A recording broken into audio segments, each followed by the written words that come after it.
Guten Tag from Germany. We are back with another in-depth pavilion tour. This is our 4th pavilion around World Showcase, and we're doing Germany today. So we're going to teach you all about the fun history behind this pavilion. We're going to try some treats. We're going to shop. We're going to see some entertainment and see everything that this pavilion has to offer. If you want carbs, this is probably the best place to get it in all of Epcot because you've got beer, you've got pretzels, and more on that later.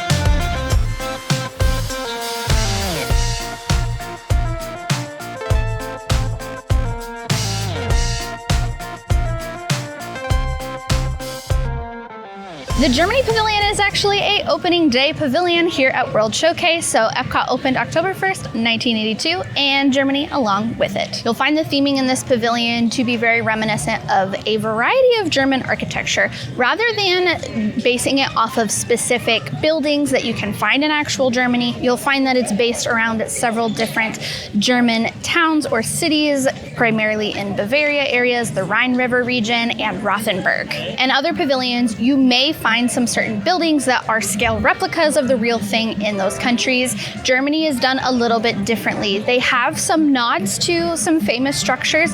For example, you have the Das Kaufhaus that is kind of reminiscent of a similar medieval merchant building from the 16th century. They took some details but kind of scaled it down to fit inside this pavilion. At the top of the building, you're going to notice some statues of kind of like some knights.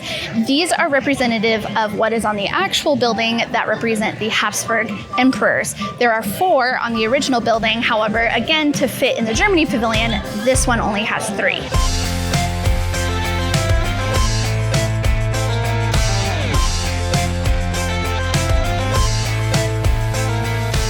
As far as wayfinding goes in this pavilion, you basically have your square in the center with St. George on his horse, and then essentially you have shops on either side of the square and then your restaurants at the back. Another really cool detail that I love about this pavilion is the giant cuckoo clock that is behind me. So if you happen to be here on the hour, make sure you keep your eyes open and your ears open for the cuckoo clock. It wouldn't be Disney without some hidden Mickeys, and there are 3 that I'm going to share in this pavilion. The first one is you kind of look where like the iron like bell is. If you kind of look off to the side, you'll be able to see the silhouette of Mickey. The next one is going to be over right outside of the Kristall shop. There is a lamp, like a light post lantern thing right outside the door. If you look on the side of that, you'll be able to see an upside down Mickey in the ironwork. Another way to find it is basically if you're looking at the Kristall shop and Biergarten, it's on that wall right in between. And the third one is going to be back up by our little King, Emperor, Knight buddies. If you look right on the left side, so the knight that's like closest to the like inward part of the pavilion, look at his crown right in the center. You'll see 3 little dots that make a hidden Mickey. I'm sure that there are more, so if you know more hidden Mickeys that are in this pavilion, make sure you let us know in the comments. You'll know you've reached the Germany Pavilion, A, when you smell the fabulous smell that lofts through this pavilion of caramel, and once you've reached this beautiful square behind me. In the center of the square, you'll see the statue of St. George upon his horse, and he's slaying a dragon. A fun fact is that St. George was actually a patron saint of England. He's considered the patron of knights, soldiers, scouts, archers,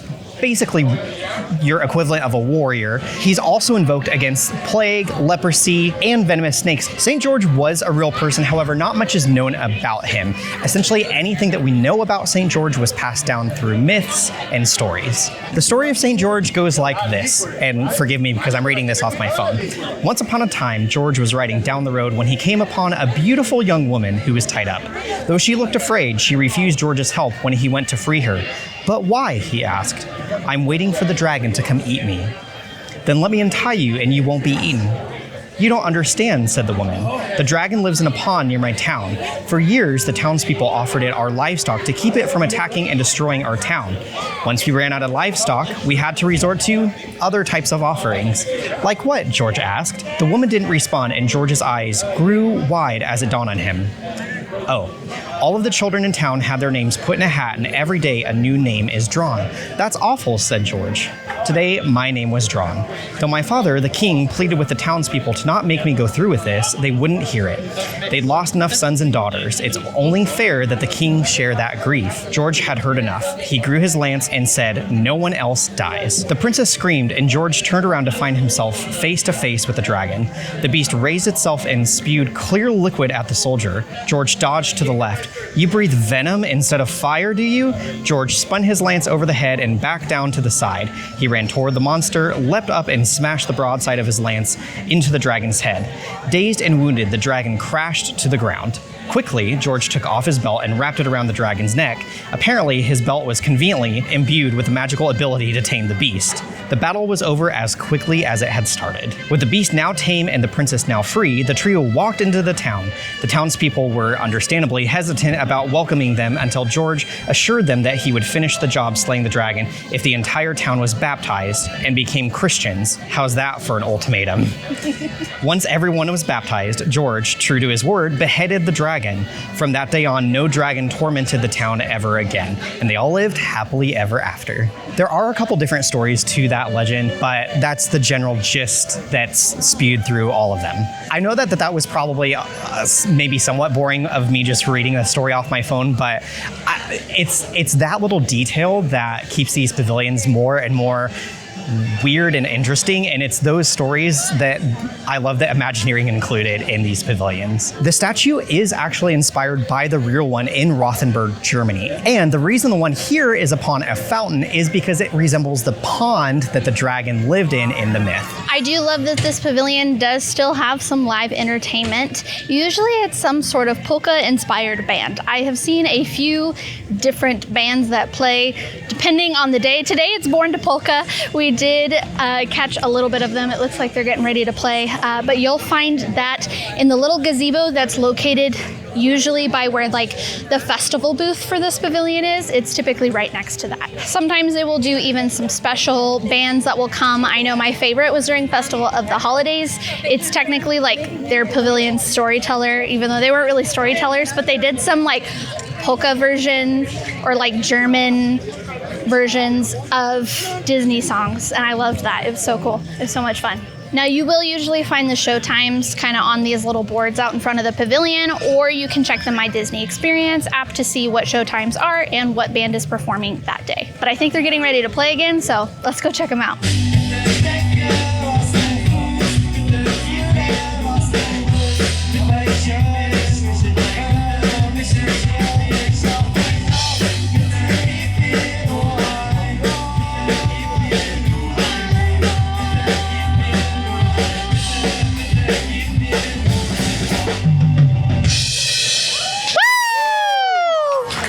If you're looking for characters, this pavilion does have one character that you can meet and greet. Snow White is over here kind of by the little wishing well. You'll find her periodically throughout the day. So there is a little queue area set up just right outside. So if you're looking for princesses, this is the stop for you.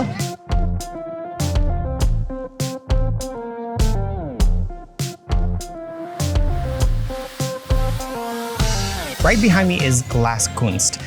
If you're going clockwise around World Showcase, it will be on your right-hand side. Just look for the little round building and you can't miss it. Here you can make some fabulous souvenirs that are one of a kind. You can participate in glass art, which translates to Glaskunst. What you'll be making is kind of a cross between like a mosaic tile and stained glass. It's kind of that same ballpark where basically you pick out your design and then they melt it all together for you. It's such a fantastic souvenir that is, again, one of a kind that only you created. It is important to note that the Germany Pavilion technically does have a boat dock. However, it is not operational, so if you are looking for a shortcut back from the front of the park to the back of World Showcase, just keep in mind that you would have to take the friendship boat from Canada back to Morocco. That is currently the only boat dock that is operational. Also to note that during Flower and Garden Festival, they have very iconic topiaries of Snow White and her 7 dwarves, and just come on either side of the boat dock and they'll be in these little gardens. You can't miss them. When it comes to firework viewing in Germany, it's not one of my favorite countries to do so. You do have a lot of obstructed views with all of, as you can tell, all of the trees behind me. And if you go closer to like Refreshment Outpost, you can get a little bit of the island that you can see over there. Another thing is that you're like, Mark Allen, what about all these benches and picnic tables? Most of the time, those seating areas are reserved for VIP and special events that they host here in Epcot. So my recommendation is to just keep walking towards Italy. You'll get a much, much better unobstructed view over there. And if you are looking for the bathrooms, they do have bathrooms in this pavilion. You're gonna find them kind of like just past Germany, as if you were walking towards Italy, right across from the Glaskunst, like little booth kiosk. So there you go, bathrooms, potty break time. Don't forget that most of the bathrooms are going to be every other country. So if you are walking around, just make sure you plan accordingly.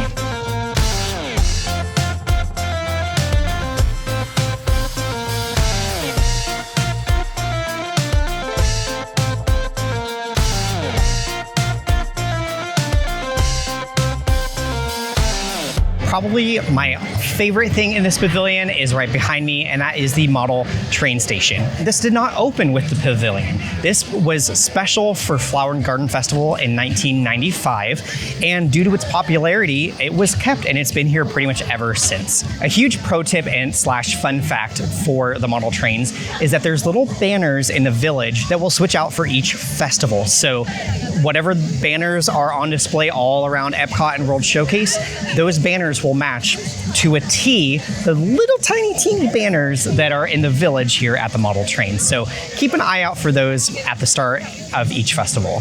If you're lucky enough and you can time it right, keep an eye out for when the engineers come and maybe fix a derailed train, or they're just doing some quick maintenance, and keep a special look out for their costumes. They might look a little bit like a train conductor. Now, you'll notice behind me that there is a little path that you can kind of really get a bird's eye view of the train station.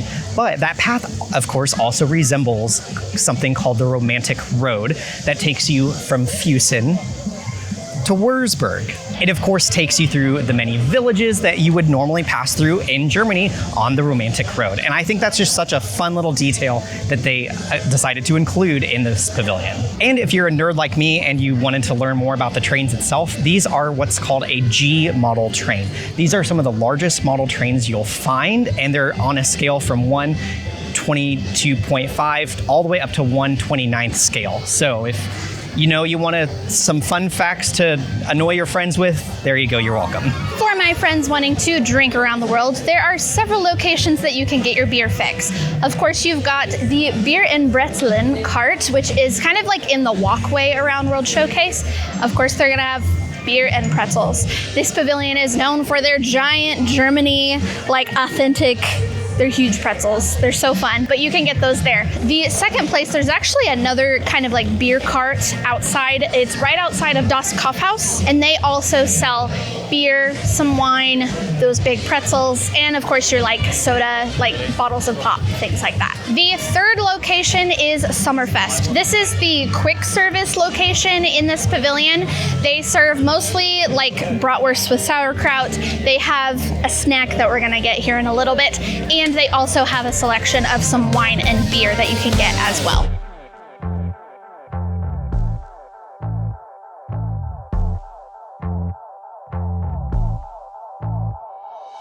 This pavilion does not currently have any rides. However, when they were originally designing this pavilion, they were going to have a kind of like riverboat cruise ride or attraction in this pavilion, similar to the one that you would find in Norway when it used to be Maelstrom, or the Grand Fiesta Tour over in the Mexico pavilion. It was going to be called the Rhine River Cruise, and basically it would take you through different parts of Germany and feature kind of like little scale models and kind of just show the culture and the landscape of the region. What's kind of interesting about this attraction is that they had already started building it, but they abandoned the project as it wasn't finished by the time the pavilion opened. So they were going to have it be like a phase 2 expansion type thing, and then they just ended up abandoning the project altogether. However, you can still see some of the remnants of it here behind me and a little bit in Biergarten, the restaurant. So you can kind of tell when you come back in this little area by Sommerfest and Biergarten, you can kind of tell that it was originally supposed to be a ride that was like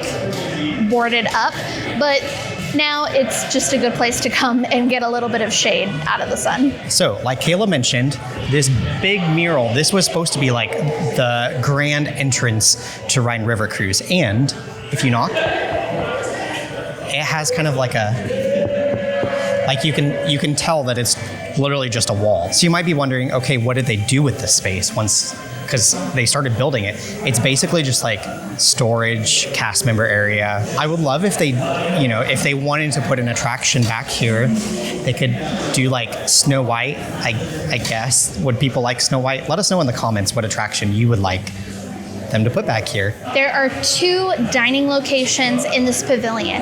One of them I kind of already talked about earlier, Sommerfest. This is the quick service. It's kind of more like a snack window more than anything. You can mobile order here. The kind of like big draw here is going to be your bratwurst, sauerkraut, hot dog situations. They do have the jumbo pretzels here. They do have beer here. And my favorite is the pretzel bread pudding. You can even get a collectible Stein at this location with your beer. I believe you can also get a collectible cup at the other like beer like carts, but this one has the fun little souvenir Stein that you can get. And then the sit-down restaurant in this pavilion is Biergarten. This is a very popular restaurant. It's buffet style and it's traditional German food. So I would say if you are kind of a picky eater, I know they do have some options for picky eaters, but it is a buffet. So if you want to get your money's worth, make sure that you like German food. They do have some fun live entertainment. They have a band that'll play music. Another thing to be aware is that when you are dining here, it's kind of like family style seating. So depending on the size of your party, you may get sat with another group since they only have like kind of like the long, like 8-person tables. So just be aware of that. The overall theming takes place in a 16th century German village, and they're celebrating Oktoberfest. So that's basically the gist of what this restaurant is and the food that you will find here. Items include sausages, sauerkraut, again, like Kayla said, that stereotypical German food that Germany is well known for. The price here is $49 per adult and $27 per child ages 3 to 9. Do keep in mind that they only do serve lunch and dinner, and it is the same price for both. And be sure to have your cameras ready for the show-stopping number with the 50-foot Alf horns. Yes, these are very iconic for Germany, but if you're familiar with the Ricola commercial, it's the same instrument. We've never actually dined here. We do really want to. It sounds so good, but I won't lie, it is kind of spendy. So if you do want to help support the channel so that we can do a dining review here, you can become a channel member. This is a small little monthly subscription that gets you some great benefits like blooper reels from our videos, sneak peeks, early access to our videos, and lots more. You can find out more information about becoming a channel member by clicking the button below. We have some snacks. All right, so from Sommerfest, we got the bratwurst. Now, normally this comes with sauerkraut. I am not a fan of sauerkraut. I don't even want to try it. It sounds super gross. So we asked for it without because it sounded good. It comes with a pretzel bun and comes with some little chippy chips. These are house-made paprika. I might be wrong on that. Ooh, this might be a little spicy.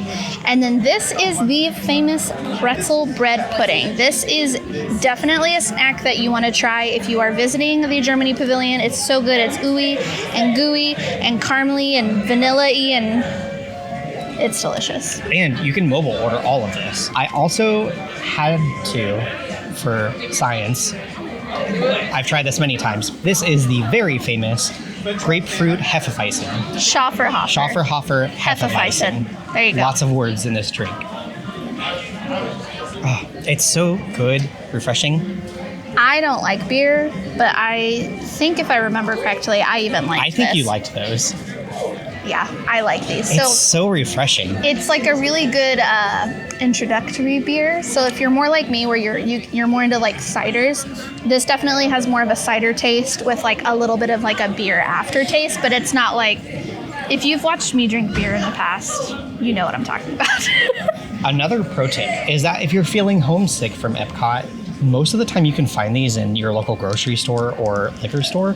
I remember like before we moved here, we would get these all the time in Kansas. Since we do still need some condiments, I'm gonna put mustard on my side. And Mark Allen can have some ketchup on his side. We're trying to hurry and eat because it's about to pour. Now it's an American-German hot dog. Here we go. Ready? Oh my gosh, this pretzel is like hard. I don't know if I can. It's fine. I wouldn't say the same thing to write home about, but you know, if you need a little bit of an eat and you're a pretzel fan, you get a little bit of pretzel and a little bit of protein. Let's try these chips. Cheers. Now those are good. Oh yeah, these are good. I like those a lot. They're not spicy, but they have really good flavor. Let's try a bite of this ooey gooiness. Are you ready? This is delicious. It's so good. That vanilla sauce on top is yummy, and then they put caramel on it. Delicious. 10 out of 10. And this is a newer snack. So I would say if you haven't been to Epcot in the past, like, Couple years. yeah, make sure you stop and get this. This is a must try.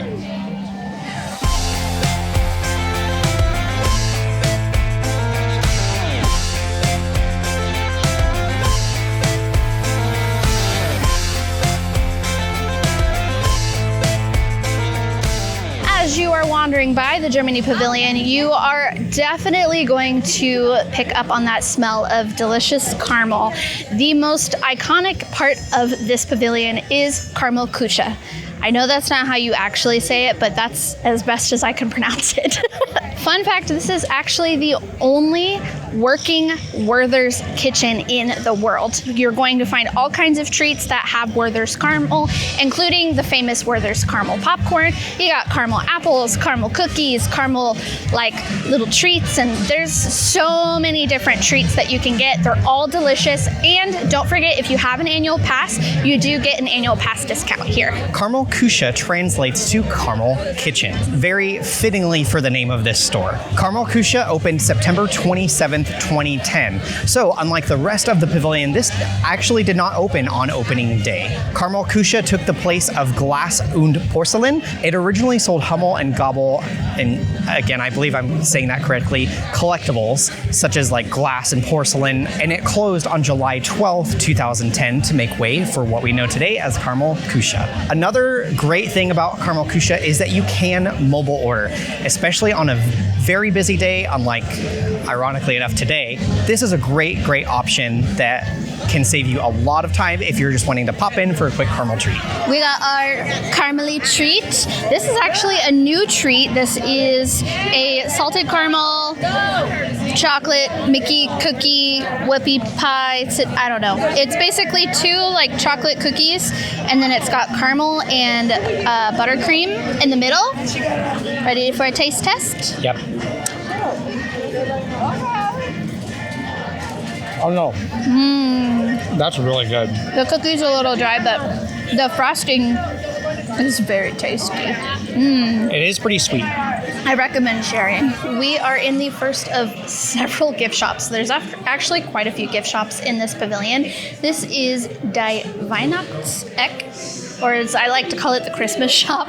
Here you're gonna find all kinds of beautiful handmade ornaments, some Christmas decorations, and even some very fancy, very spendy nutcrackers. They are beautiful, but just bearing that price tag is something. Originally, this shop was Porcelain Haus, which sold like porcelain figures and dinnerware, things like that. So they had a lot of kind of more like the pottery, porcelain type things back when this pavilion originally opened. And then they changed it into the Christmas shop, which there's something that's a really cool souvenir that I'm going to let Mark Allen tell you about. When you first walk into the Christmas shop, you'll notice this pickle tree, and you're probably like, oh, that was a choice, Disney. Actually, it was a choice, a very smart, and in my opinion, a very cool choice that they decided to do. German tradition has it that German families will hide one singular pickle ornament in the tree the night before Christmas. Then, Christmas morning, all the family will come down and they'll all look around the tree, and whoever finds the pickle ornament first will usually get some sort of special present or gift, whatever that might be.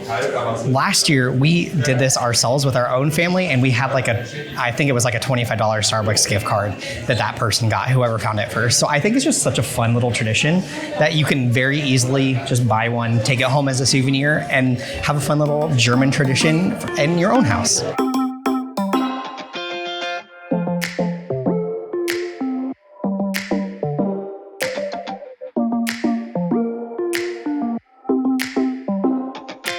Here in the next shop of Stein Haus, it's Oktoberfest year-round.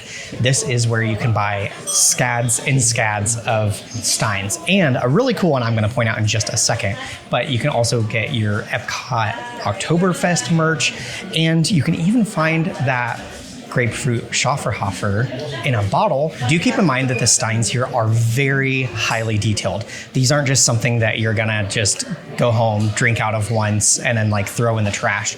These are something that you're probably gonna wanna pass down to future generations of your family or put on a shelf and display in your home. If you don't wanna purchase a full Stein, because they are pretty heavy and pretty expensive and pretty big to fit in your suitcase, I think this is a really fun little thing that you could easily take home, that you kind of get the Stein-esque.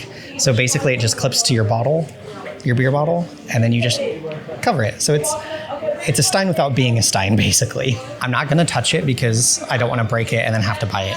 But they have these really cool Steins that have, if you look, it looks like just a rock on top of the Stein, but that rock actually is very historically significant. That is a piece of the Berlin Wall. If you're a big history buff, I think that could be a great souvenir to take home. Like a lot of the merchandise locations here in the Germany Pavilion, this did not open as the Stein Haus. This was originally Süßigkeiten. I believe it originally sold cookies, candies, chocolates, things like that. And it was sponsored by Balsen of America, Inc.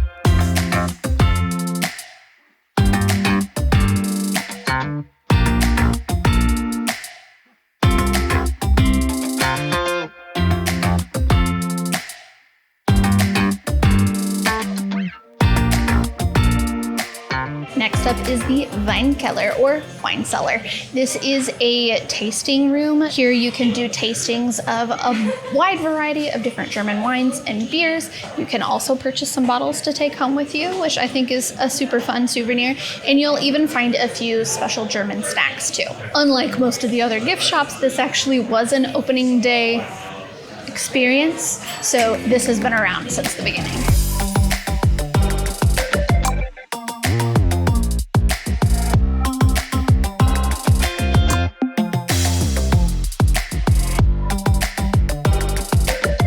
Welcome to the next gift shop, Kunstarbeit in Kristall, which roughly translates to artwork in crystal. Here you'll find pieces from the iconic Arribas brothers and even more expensive pieces than that. Make sure you bring your checkbook and a pretty hefty credit limit on your credit card, because for some pieces you will be needing a lot. Essentially, if it glitters and sparkles and it can break very easily, you'll find it here. You can find glasses, champagne flutes, just little knickknacks, and sculptures even. Now, during my research, I did discover that this did open around 1991, but honestly, I couldn't find much more before that. So if you were an 80s Epcot baby and you knew what this store was before the Arribas brothers and Swarovski took over, let us know in the comments, because I'm curious. I want to know what this was before.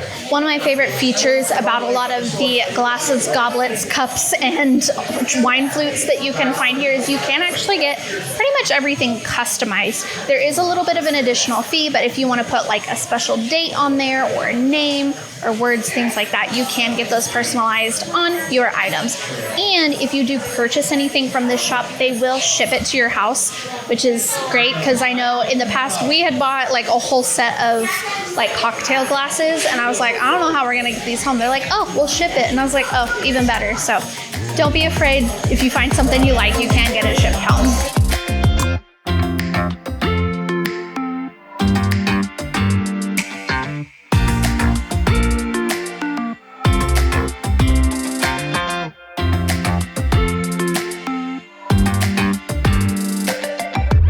A shop in this pavilion that did open on opening day with the rest of the pavilion was Der Teddybar.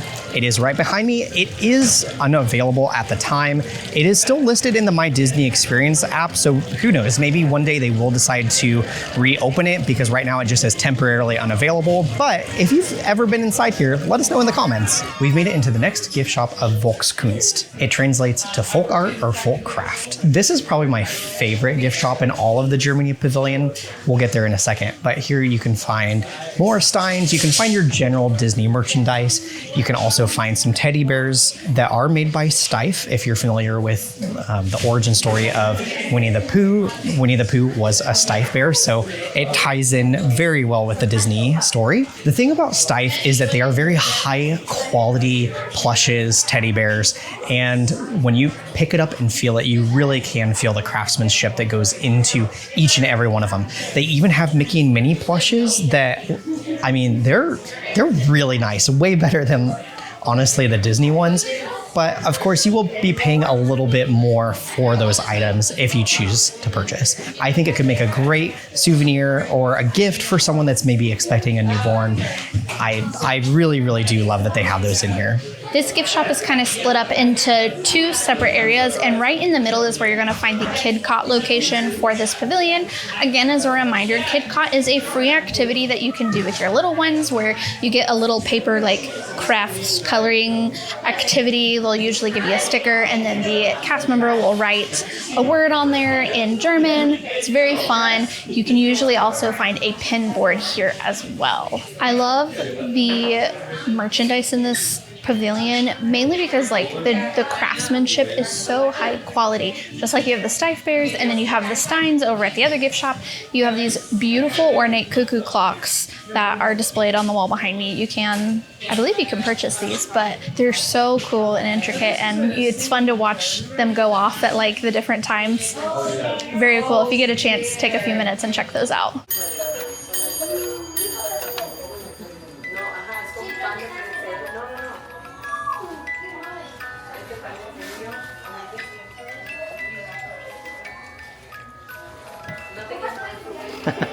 I love that. Thank you.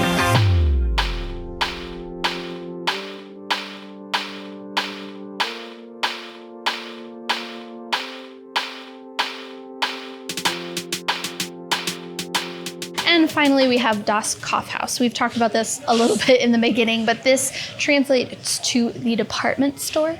This one is where you're going to find your like Germany-specific merchandise, but like your Disney Germany merchandise. So this is going to have like, you know, Germany shirts and things, but they're going to have Minnie and Mickey on them. So you're going to find a lot of that, as well as a few more like little Christmas ornaments that are, again, a little bit more Disney specific, and some fun little costumes, like things from the dress shop. If you would like a German Minnie Mouse dress, there you go. This store actually replaced Der Buchwurm. The bookworm is what it was translated to, where they basically they had a bunch of fun like books and things that you could purchase here. It has been Das Kaufhaus since 1999.